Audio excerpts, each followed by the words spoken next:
মিরপুরের সনি সিনেপ্লেক্সে শাকিব খানের আলোচিত তুফান সিনেমার বিশেষ প্রদর্শনীতে ছিলেন আরিফিন শুভ। সোমবার ২৪ জুন সুপারস্টার শাকিবের সিনেমার প্রদর্শনীতে শুভর আগমনে অবাক হয়েছেন উপস্থিত অতিথিরা। এর আগে এমনটা হয়নি বাংলা সিনেমায়। আরিফিন শুভর উপস্থিত হওয়ার কিছু সময় পর হাজির শাকিব খান। বক্তব্য পর্ব শুরুর আগে শুভ গিয়ে শাকিবকে অভিনন্দন জানান। এমন আয়োজনে শুভকে দেখেই উঠে দাঁড়ান শাকিব। এ সময় শাকিবের পায়ে হাত দিয়ে সালাম করেন শুভ, আর তা দেখে শুভকে বুকে জড়িয়ে ধরেন এই সুপারস্টার। এমন দৃশ্য দেখে অন্তর্জালে চলছে আলোচনা। বড়দের প্রতি এমন সম্মানে প্রশংসায় ভাসছেন শুভ। 40% বেশি গ্লো, বিশ্বের 1 নম্বর গ্লো ক্রিম, নতুন গ্লো এন্ড লাভলি।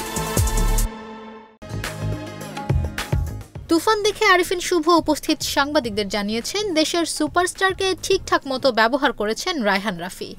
এমন শাকিব খানকে আগে দেখা যায়নি। আমরা এমন শাকিব খানকে নিয়মিত পর্দায় চেয়েছি, এবার সেটি রাফি করে দেখালেন। তার মেকিং নিয়ে আলাদা করে বলার কিছু নেই, দারুণ। শাকিব ভাই ইন্ডাস্ট্রির বড় ভাই, তার এমন পারফরমেন্স আমাদের অনুপ্রেরণা ও সাহস যোগাবে। চঞ্চল দাদা যতক্ষণ স্ক্রিনে ছিলেন বরাবরের মতোই মুগ্ধ করেছেন। নাবিলার কামব্যাকও স্মরণীয় হয়ে থাকলো, গানগুলোও বেশ হয়েছে।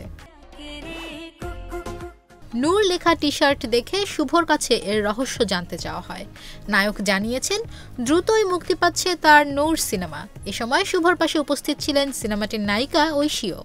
নূর সিনেমা পরিচালনা করেছেন রায়হান রাফি।